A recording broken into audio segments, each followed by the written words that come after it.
এটা হেলদি লাইফষ্টাইলৰ কাৰণে এডপ্ট কৰাৰ কাৰণে এতিয়া পৃথিৱীৰ উন্নত দেশবোৰৰ চৌকল উন্নত দেশবোৰো যেতিয়া এডপ্ট কৰি ল'লে আজি চাবলৈ গ'লে 210টা গোটেই পৃথিৱীৰ দেশৰ স্থানত তাৰমানে দেশে এডপ্ট কৰিব স্থান হিচাপে যদি চাওঁ আজি 2500টা স্থানত গোটেই পৃথিৱীজোৰা যোগা আজি পালন হ'ব আৰু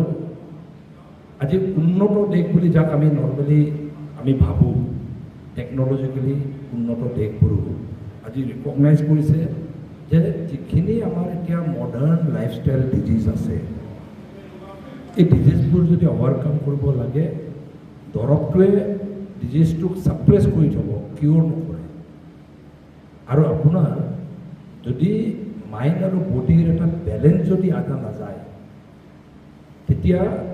ডিজিজ দৰৱ খাই ছাপ্ৰেছ হৈ থাকিব কিন্তু আপুনি এটা সুস্থ মানুহ হিচাপে নিজকে ৰাখিব নোৱাৰিব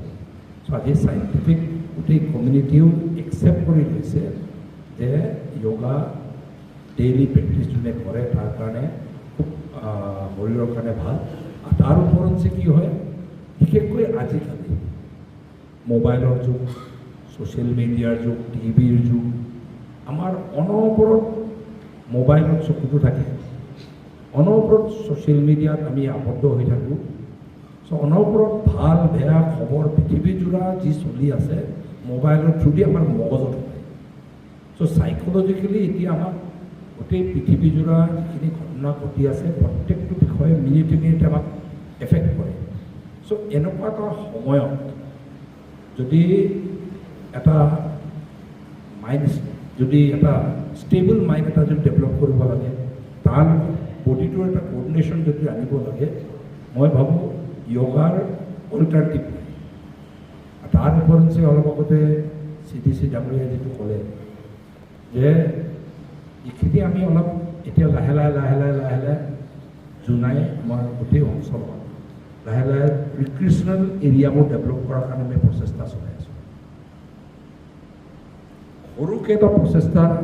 CDC মহোদয়ে কোৱাৰ কাৰণে আৰু আমিও অনুভৱ কৰি আছিলোঁ এই জোনাই কাৰ পাৰ্কিঙৰ ওচৰত যিটো চিলড্ৰেন পাৰ্ক আছিলে জৰাজীৰ্ণ অৱস্থাত আছিলে কিন্তু কম খৰচাত সেই 10-12 লাখ টকাত আমি তাত ইকুইপমেণ্ট অলপ বহাই চালোঁ বহোৱা দিনাৰ পৰা প্ৰত্যেকটো সময়ত আপুনি চাব ল'ৰা ছোৱালী খুব ভিৰ মাৰি থাকে আৰু তাত যেতিয়াই মই ভিজিট কৰোঁ মাক দেউতাকসমূহে সদায় মোক ধন্যবাদ দিয়ে কমচে কম ল'ৰা ছোৱালীখিনিক মোবাইলৰ পৰা আঁতৰাই ৰাখিবলৈ পাৰিছোঁ 4-5 ঘণ্টা মোবাইলৰ পৰা আঁতৰি থাকে আৰু ইয়াত থাকিলে মোবাইলটো নাচায় তো এতিয়া এটা ডাঙৰ ক্ৰাইচিছ হৈছে প্ৰত্যেকটো পৰিয়ালত প্ৰত্যেকটো ঘৰত ল'ৰা ছোৱালীক মোবাইলৰ পৰা আঁতৰাই ৰাখা আৰু খেলা ধূলা এটা সময় আছিলে আমি ধেমালি কৰোঁ আমাক মাক দেউতাকে আমি খেলিব গ'লে কিয় খেলিব গৈছোঁ বুলি সন্ধিয়া ধৰি পিটে পঢ়া শুনা কিয় কৰা নাই কিয় খেলিব গৈছোঁ এটা সময় আছিলে খেলি কি হ'ব কি মানুহ হ'ব পাৰিব কিন্তু এতিয়া মাক দেউতাকে ল'ৰা ছোৱালীক পিটিবলগীয়া হৈছে যা বাহিৰত যা খেলগৈ মোবাইল চাই থাকিব নালাগে টিভি চাই থাকিব নালাগে বুলি পিটিবলগীয়া হৈছে চ' এতিয়া জোনাইৰ যিটো চিলড্ৰেন পাৰ্কৰ এক্সপেৰিমেণ্ট এইটো খুব ছাকচেছফুল হৈছে এইকাৰণে ইয়াক আৰু উন্নত মানদণ্ডৰে আমি ডেভেলপ কৰাৰ প্ৰচেষ্টা এতিয়া চলাই আছোঁ তাত এটা ফুড শ্ব'ও কৰি আছোঁ তাৰপিছত পাৰ্কটো আৰু ধুনীয়াকৈ ডেভেলপ কৰিম তাৰ ওপৰত এতিয়া এটা লাহেকৈ আমি এটা সকলো জনপ্ৰতিনিধি প্ৰশাসনে আলোচনা কৰি আছোঁ ৱাই নট প্ৰত্যেকটো গাঁও পঞ্চায়তত মূল যিখিনি অঞ্চল আছে মূল এটা যিটো চেণ্টাৰ আছে সেই চেণ্টাৰত এনেকুৱা এটা চিলড্ৰেন পাৰ্ক প্ৰত্যেকটো গাঁও পঞ্চায়তত ডেভেলপ কৰিলে আৰু ভাল হ'ব বুলি আমি ভাবোঁ তেতিয়া ল'ৰা ছোৱালীবোৰৰ আৰু এটা বস্তু মই লক্ষ্য কৰিছোঁ যেতিয়া তাত খেলি থাকে খুব ফূৰ্তিত থাকে আৰু এটা এক্টিভ হৈ থাকে তো সেইকাৰণে মই ভাবোঁ যে প্ৰত্যেকটো গাঁও পঞ্চায়তত এইটো আমাৰ অভিভাৱক হিচাপে আমি প্ৰশাসন হওক চৰকাৰ হওক জনপ্ৰতিনিধিয়ে হওক অভিভাৱক হিচাপে আমাৰ এটা দায়িত্ব আছে সমাজৰ ছিনিয়ৰ মানুহ হিচাপে আমাৰ এটা দায়িত্ব আছে আমাৰ নতুন প্ৰজন্মক এটা হেল্ডি লাইফষ্টাইল দিয়া আৰু এটা এছপেক্ট আমি খুব গুৰুত্ব দি আছোঁ এতিয়া প্ৰত্যেকটো অঞ্চলত ভাল এথলেটিক ট্ৰেক আৰু ফুটবল ফিল্ড এটা প্ৰত্যেকটো জিপিত একদম ডেভেলপ কৰিব লাগে আৰু মই এটা বস্তু লক্ষ্য কৰিছোঁ যদি কনভাৰ্জেন্স মুডত এতিয়া যিহেতু আগৰ MGN ৰেগা নাই এতিয়া BB ৰামজী আহিছে তাত এই স্কিমবোৰ ইনকৰ্পৰেট কৰা আছে আমি পঞ্চায়ত কাউন্সিল চৰকাৰ প্ৰশাসন চবেই লাগি এই প্ৰত্যেকটো গাঁও পঞ্চায়তৰ মূল অংশত এটা ডাঙৰ ফিল্ড তাৰপিছত এটা ডাঙৰ পাৰ্ক এনেকৈ যদি আমি ডেভেলপ কৰোঁ মই ভাবোঁ আমাৰ নতুন প্ৰজন্মৰ এটা হেল্ডি লাইফষ্টাইল ডেভেলপ কৰাৰ কাৰণে এটা পৰিৱেশ পাব আৰু এটা যেতিয়া নতুন প্ৰজন্ম এটা সুস্থ প্ৰজন্ম আমি পাম দেশ আগবাঢ়ি যাব কিয়নো এটা বেমাৰী মানুহৰ দেশ এটা কেতিয়াও আগবাঢ়ি যাব নোৱাৰে এটা সুস্থ প্ৰজন্ম সুস্থ সমাজ সুস্থ যিখিনি শাৰীৰিকভাৱে মানসিকভাৱে সুস্থ চিটিজেনছখিনি এই যিটো দেশত থাকে সেইটো আগবাঢ়ি যায় আৰু মই ভাবোঁ এক প্ৰকাৰ চাবলৈ গ'লে আমি আমাৰ এতিয়া বহুত সুবিধা আমি পাইছোঁ পৃথিৱীজোৰা চাবলৈ গ'লে কিন্তু আমাৰ এক প্ৰকাৰ চাবলৈ গ'লে যিটো কিমান হেপ্পী আমি হেপিনেছ কোৱেশ্যনটো আমাৰ ষ্ট্ৰেছবোৰে ইমান বেছি ষ্ট্ৰেছ হেপিনেছ কোৱেশ্যনটো খুব কম এইকাৰণে এতিয়া চাবলৈ গ'লে সেই হিচাপে চাবলৈ গ'লে ভূটান আমাতকৈ বহুত আগবঢ়া হেপিনেছ কোৱেশ্যন মানুহ সুখী এইকাৰণে আপুনি মই কিমান সুখী এই বিষয়বোৰ মই ভাবোঁ যে এই বিষয়বোৰৰ মীমাংসা মই ভাবোঁ যে আমাৰ লাইফষ্টাইলে নিৰ্ণয় কৰিব আৰু লাইফষ্টাইলত যদি আমি য়োগাটো যেনেকৈ আমি ৰেগুলাৰলি যদি প্ৰেক্টিছ কৰোঁ মই ভাবোঁ যে মোৰ ফালৰ পৰা মই সদায় এটা প্ৰচেষ্টা চলাওঁ মোৰ একচুৱেলি মোৰ সঁচা বয়স হ'ল 56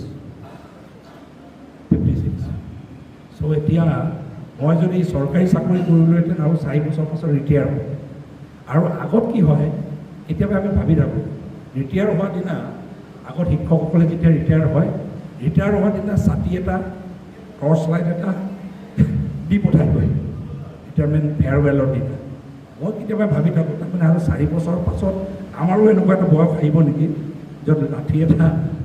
আৰু লাখুটি এটা ছাতি এটা আৰু টৰ্চ এটা দি পঠাব নেকি চাবলৈ গ'লে সেই সময়ত আমি ভাবোঁ কিমান বয়স হ'ল আমাৰ ছাৰৰ বয়স হৈছে শিক্ষকজনৰ বয়স হৈছে ৰিটায়াৰ হৈছে সেনেকুৱা ধৰণৰ এটা ভাৱ হয় কিন্তু এটা য়োগা যদি খেলা ধূলা বডি ফিজিকেল ফিটনেছ যদি মেইনটেইন কৰোঁ মই কেতিয়াবা ভাবোঁ মোদীজী 75 ইয়াৰ্ছ পাৰ কৰিব কেনেকৈ কষ্ট কৰে মোদীজী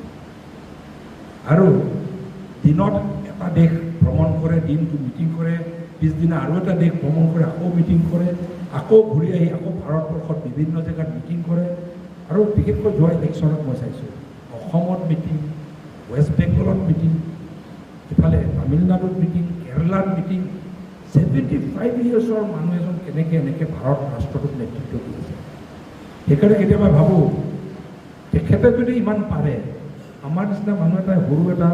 এই কনষ্টিটুৱেঞ্চি বা জুনিয়াৰ নিচিনা কনষ্টিটুৱেঞ্চি চম্ভালাটো মই ভাবোঁ যে টান হ'ব নালাগে কেতিয়াও কষ্ট হ'ব নালাগে তো ঠিক সেইদৰে মই ভাবোঁ যে মই আজি কেতিয়াবা অনুভৱ কৰোঁ প্ৰেৰণা পাওঁ তেখেতসকলে আৰু 2014 চনত তেখেতৰ নিচিনা মানুহ এটা যদি ভাৰতবৰ্ষক নেতৃত্ব দিলেহেঁতেন পৃথিৱীজোৰা যি য়োগা আনুষ্ঠানিকভাৱে ইণ্টাৰনেশ্যনেল য়োগা ডে 21 জুনটো ঘোষণা কৰি পৃথিৱীজোৰা ইয়াৰ যদি আপোনাৰ মানুহে আঁকোৱালি নল'লেহেঁতেন সেইকাৰণে মই শেষত প্ৰধানমন্ত্ৰী মোদীজীক ধন্যবাদ জ্ঞাপন কৰি তেখেতে পৃথিৱীজোৰা আমাৰ এটা এনচিয়েণ্ট 5000 বছৰ পুৰণা এটা সভ্যতাৰ প্ৰেক্টিছ এটা যিটো বডি আৰু মাইণ্ডক এক কৰি ৰখাৰ যিটো প্ৰেক্টিছ সেই প্ৰেক্টিছটো পৃথিৱীজোৰা প্ৰচাৰ কৰি এটা সফল ৰূপত গোটেই পৃথিৱী প্ৰত্যেকটো দেশেই আঁকোৱালি ল'ব পৰাকৈ এটা প্ৰচেষ্টা চলালে তাৰ কাৰণে মই মোদীজী প্ৰধানমন্ত্ৰীক ধন্যবাদ দি আৰু শেষত যিসকল য়োগা ইনষ্ট্ৰাক্টৰে প্ৰত্যেক জেগাত এটা প্ৰচেষ্টা চলাই আছে য়োগাক আমাৰ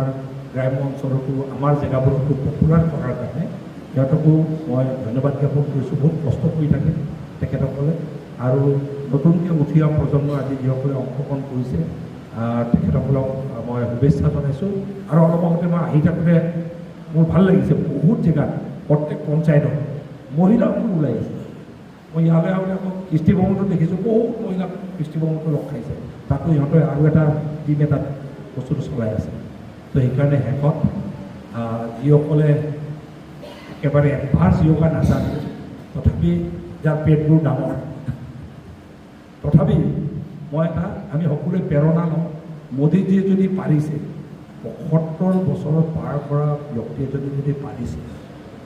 আমি কিয় নোৱাৰিম? চিম্পল। আৰু শেষত মই কথা এটা কওঁ, ডনাল্ড ট্ৰাম্পক লোকে ভাল পাওক বেয়া পাওক মই নাজানো, ৮০ বছৰীয়া বুঢ়া, ৮০ বছৰীয়া বুঢ়া এটা যদি আমেৰিকাৰ নিচিনা ৰাষ্ট্ৰক যদি পৰিচালনা কৰিব পাৰিছে, কিমান ভাল বেয়া এইবোৰ এটা বেলেগ বেলেগ। কিন্তু তেখেতে এটা ৰাষ্ট্ৰ, পৃথিৱীৰ ভিতৰত ১ নম্বৰ ইকনমিক্স হিচাপে, টেকন'লজি হিচাপে আগবঢ়া ৰাষ্ট্ৰ, সেই ৰাষ্ট্ৰক নেতৃত্ব দি আছে ৮০ বছৰ বয়সত। তো তেখেতসকলে যদি পাৰিছে, আমাৰ নিচিনা ইয়াততো মই ভাবোঁ যে 75 ক্ৰছ কৰা, 70 ক্ৰছ কৰা আজি ব্যক্তি মই দেখাই নাই চাব। তো আমি সেইকাৰণে নিজকে ৬০ বছৰ ক্ৰছ কৰাৰ লগে লগে নোৱাৰোঁ আৰু এনেকুৱা ধৰণৰ ধাৰণা নলৈ সকলোৱে তেখেতসকলৰ পৰা প্ৰেৰণা লৈ আমি আগবাঢ়িব লাগে জীৱন পদ্ধতিত। সেইটোকে কৈ পুনৰবাৰ যিসকল য়োগা ইনষ্ট্ৰাক্টৰ আহিছে, আমাৰ প্ৰশাসন, CDC ডিষ্ট্ৰিক্টৰ যিসকল প্ৰশাসনিক বিষয়া, আমাৰ জনপ্ৰতিনিধিসকল, আমাৰ ছাত্ৰ ছাত্ৰীসকল আৰু আমাৰ নাগৰিকসকল, সকলোকে ধন্যবাদ জনাই মই মোৰ বক্তব্য ইমানতে সামৰিছোঁ। আজি আমি আমাৰ ডিষ্ট্ৰিক্ট জোনাই প্ৰশাসনৰ উদ্যোগত আমি গাৰ্লছ কলেজৰ অডিটৰিয়ামত আমি আজি সকলোৱে মিলি, প্ৰশাসন, জনপ্ৰতিনিধি, ইয়াৰ ছাত্ৰ ছাত্ৰী, আমি সকলোৱে মিলি আজি ইণ্টাৰনেশ্যনেল য়োগা ডে আমি পালন কৰিলোঁ। আৰু এইবাৰৰ যিটো থিম আছিলে য়োগা ফৰ হেল্ডি এইজিং, প্ৰত্যেক দিনাই সময় বাগৰি যাব, প্ৰত্যেক দিনাই আমাৰ বয়সো আগবাঢ়ি গৈ থাকিব, কিন্তু যিমান বয়স আগবাঢ়ি গ'লোঁ স্বাস্থ্য, সুস্থ এটা স্বাস্থ্য আমি যেন বৰ্তাই ৰাখিব পাৰোঁ। আৰু ইনাৰ্জিটো সেইটোকো যিমান বয়স হ'লেও বজাই ৰাখিব পৰাকৈ, স্বাস্থ্যৱান হৈ থাকিব পৰাকৈ, আৰু শৰীৰ আৰু মনৰ সন্তুলন, মগজৰ সন্তুলন ৰক্ষা কৰি ৰাখিব পৰাকৈ প্ৰধানমন্ত্ৰী মোদীজীয়ে যি প্ৰেৰণা দিছে আমাক, সেই প্ৰেৰণা লৈ আমি সকলোৱে আজি সুন্দৰভাৱে তেখেতসকলৰ লগত আৰু গোটেই বিশ্বজোৰা 2500তকৈও অধিক স্থানত যেনেকৈ সকলোৱে পালন কৰিছে, আমাৰ জোনাইতো আজি আমি পালন কৰিম।